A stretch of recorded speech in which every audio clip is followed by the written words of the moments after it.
Hey, Pat Welsh here. It's Tuesday. You know what that means? Taco Tuesday. Take action and crush obstacles. So, welcome back. Episode 6. Quit trying to find yourself. That's today's topic. Before we get started, as I always do, man, I want to give a shout out to my friends and supporters at Law Enforcement Today and PoliceOne.com and Blue Lives Matter. You folks have really been supportive of me over the years, and I greatly appreciate you. All right, let's jump in. Quit trying to find yourself. What the heck am I talking about? So, we had 5 kids, and when they were all in school, particularly grade school, early on, they'd come home from school and we'd ask them a simple question: how was your day? And at the time, when they were little, that was a great question because they would start talking and tell us how their day was, what little Johnny did, what little Susie did, and you'd get their whole day. But then as they got older and went further up the school chain, and they'd come home and so how was school today? Fine. Anything unusual happen? No. We weren't asking great questions anymore. And if you want great answers, you have to ask great questions. I learned that from John Maxwell years ago.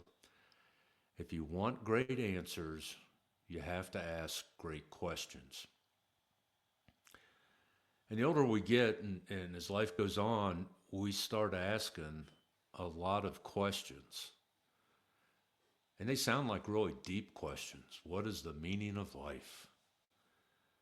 Why am I here? Why me when bad things happen? And we struggle to find answers to those questions. And here's why we're struggling: they're not great questions, they suck. You want great answers, you have to ask great questions.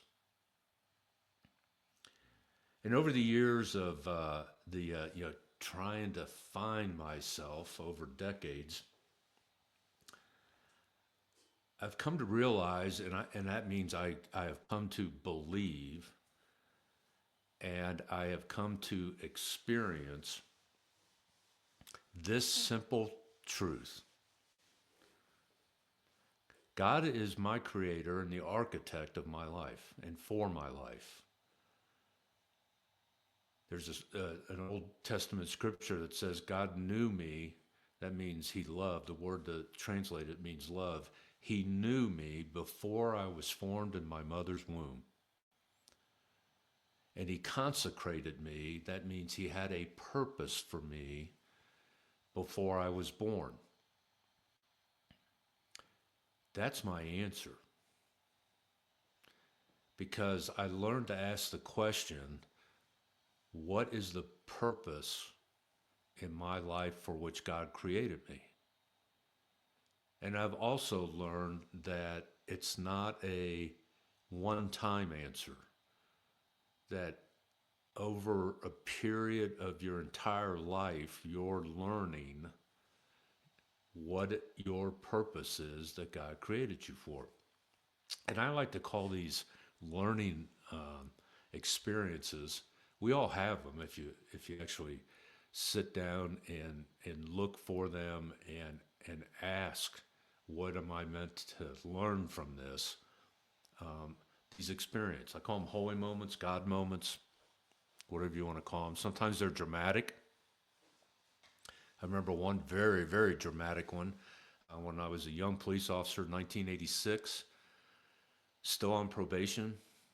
I was working with another officer that evening, and we get a call on a family disturbance that is literally maybe 15 houses, row houses, down down the street from the headquarters, that our office district headquarters. And my partner and I, Charlie, we were in the district headquarters, as we're getting this call over the radio, someone is just beating on the back door of the district headquarters where our roll call room was.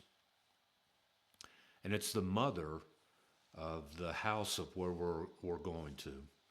So we roll down, we tell her, stay put. We run out, jump in our cruiser, drive that 15 houses down the street, and walking up the street towards us was this 15-year-old kid. He's got a shard of glass, like window pane glass, in his hand. It almost looked like a knife. And he is gushing, I mean pumping, gushing blood from the artery in his left arm. So I swing around behind him, and we're giving him orders, commands to stop. He's not stopping. We don't have tasers. We don't have. I don't even remember if we had pepper spray at that point. We may have, but we did not have tasers. Charlie was a power lifter. He was able to grab this kid, and because we're screaming at him to drop, we thought it was a knife at first. Drop the knife, which he did. He did drop it, but it turned out it was a shard of glass. Charlie takes him down to the ground, face down, gets his hands behind him. I pop the trunk and get him handcuffed. I pop the trunk, and I grab our makeshift emergency medical kit, which included having tampons in it and some other stuff. And I'm putting pressure on this kid's arm to try and stop the bleeding. We'd call for a medic. The medic fire station was maybe only 6-7 houses down the same street. We're on a main drag. Seemed like forever for them to get there. I'm sure it was probably only a few minutes, but it seemed a lot longer. And they get this kid on a gurney. We get him strapped down. He's screaming and yelling, and we get him in the medic. And there's a medic sitting in a chair in the back of the ambulance. I'm right next to her, but I'm standing up.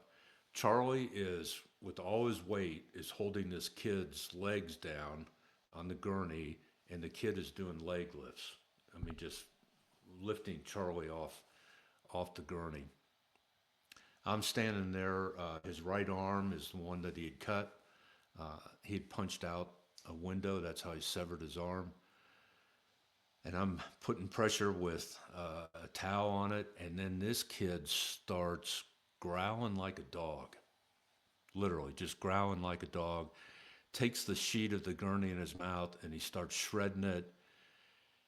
And then he starts saying, "You can't have him, he's mine." And it's very, very, I mean, like out of a movie, scary, devil movie. This voice, this guttural voice says, "You can't have him, he's mine." And then he stops and he starts crying, and he looks at me and he goes, please help me. And then the voice comes back, "You can't have him." All along, the whole time we're yelling at the medic up front, "Go, go, go." We're about 6 blocks from the hospital. So we gave him the hospital. They rushed him straight up to the operating room, and we ended up talking to Mom, and she said he just went crazy. No drugs, no alcohol, or anything like that. And we're like, we'll wait and see what the doctor says about that. So we cleared the call. There was no crime. It was an accidental injury. We did a memo. Next evening, Charlie and I, we stopped by the hospital to talk to the ER doctor to find out, hey, what was going on? And he said it was the craziest thing. His drug tox screen came back, no alcohol, no drugs. He fought the operating room people until he was actually put under anesthesia, and he had lost 6 units of blood and never passed out. I call that a dramatic God moment that got my attention. I had a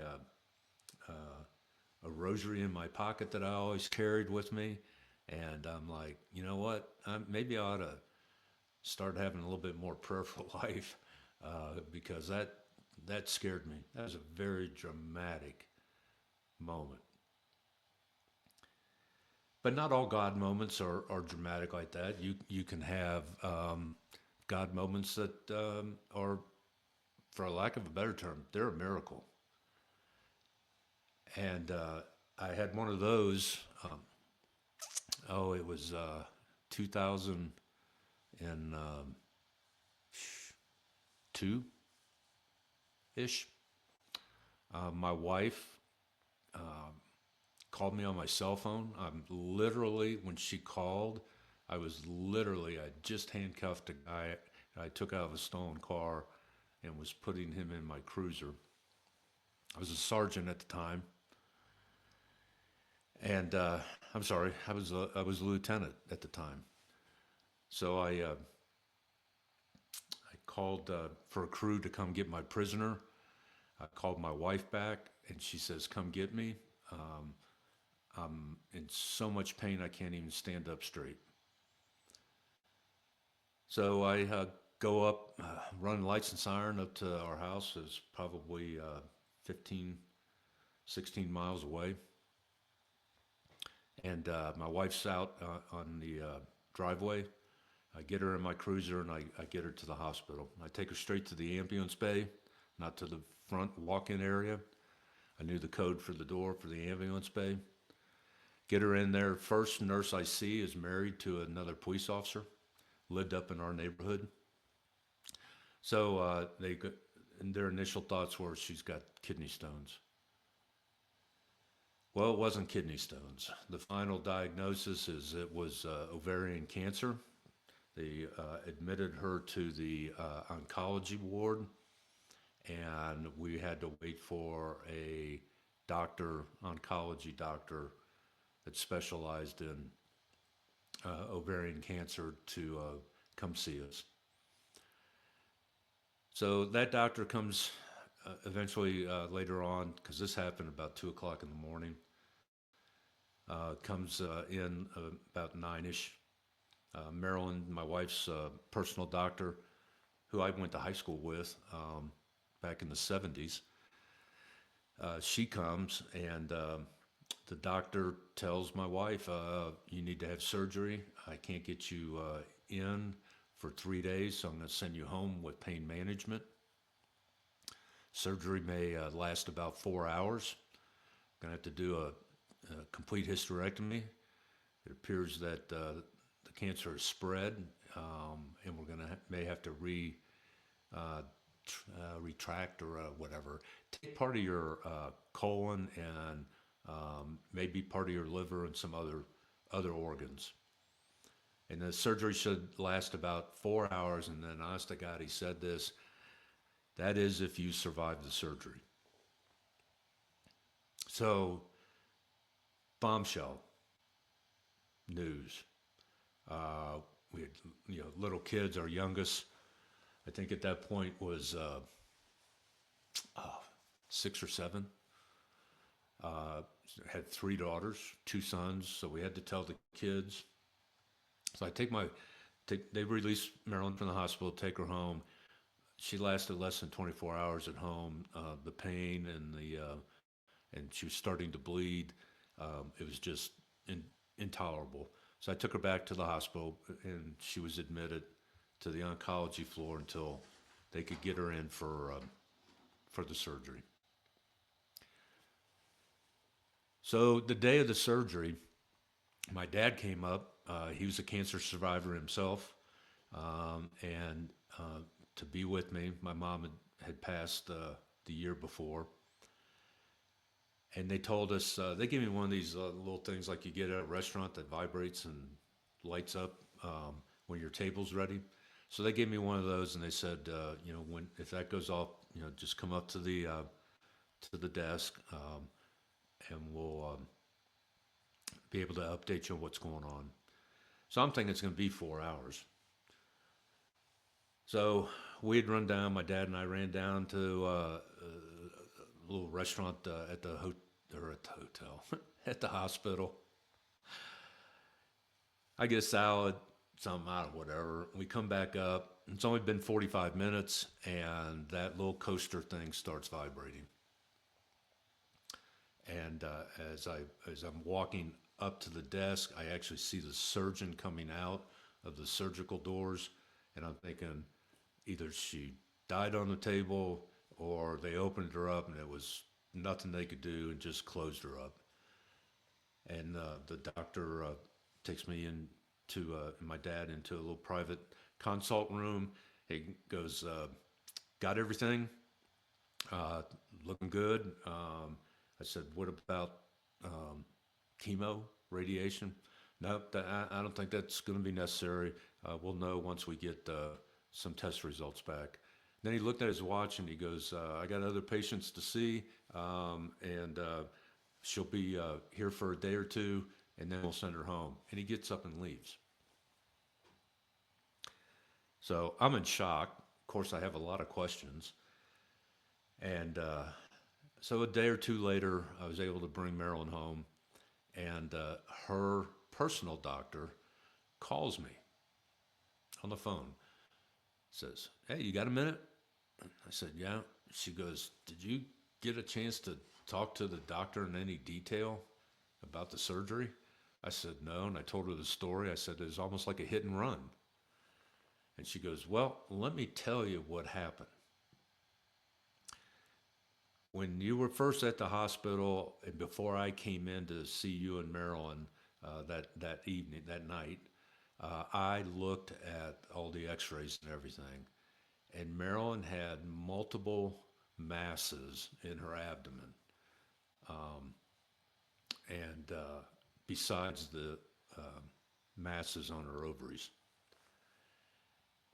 And when the doctor opened her up, the both ovaries were on the same side. And she goes, "Picture a balloon that you blow up a balloon, and then you twist it so you can tie a knot in it." Well, that's what both of her ovaries did, is they just kept twisting, which is probably the pain that she was experiencing, until they cut off the blood supply to themselves and basically killed the ovaries and the two tumors. And she said one tumor was 280 grams. That's 10, think of a 10-ounce steak. And the other one was much smaller. And she goes, they were both dead. There was nothing, no, they're not alive. And that's why she's not probably going to have chemo or radiation, is because the tumors are dead. But that's not the oddest part of the whole story. When the doctor opened her up, all those masses that were visible in the x-rays and the tests that they did were gone. I mean, completely gone. No damage to any other organs, no evidence. What I didn't tell you is in that 3-day time frame from being diagnosed and taking her home and bringing her back and waiting for the surgery, um, she had called a lot of the ladies that were in her women's Bible study, and they started a prayer chain. And I am firmly convinced, and I believe in miracles, that it was the miraculous work of God that um, resulted in the story I just told you. Some people will say, but for the grace of God, um, go I, or whatever. And I always wonder, what is grace? Well, I've come to believe grace stands for God's rewards at Christ's expense.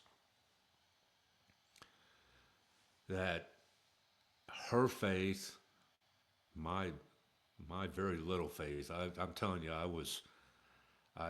went to the extremes. Uh, What am I going to do if she dies? I was a worst case scenario kind of deal where she was quiet and patient, scared but quiet and patient. So holy moments can look like that.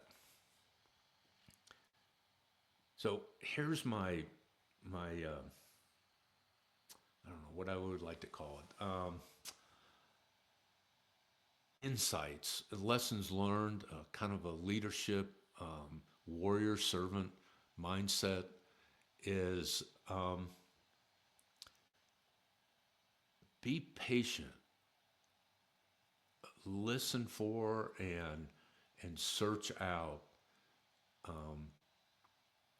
the lessons you can learn in the challenges that you're facing. And when I say take action, crush obstacles, I, it's not just taking action where you like I got to do something. Is sometimes it's as simple as just sitting quietly and reflecting. Take a Job. If you read the story of Job, I mean, he lost everything, and he never blamed God, and he never said, "Why me?" But he had a conversation with God, and he listened. And one of the things, the biggest lesson I took away from studying Job was God is God and I am not. So be patient. Understand that you were formed and known by God for his purpose.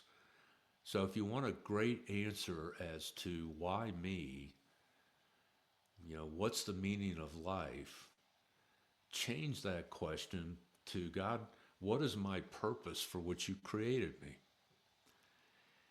And when you do that, whether it's in your professional life, your personal life, your faith life, that as you face challenges and come across obstacles, that if that is your first reaction is to ask God, not why me, but what is the purpose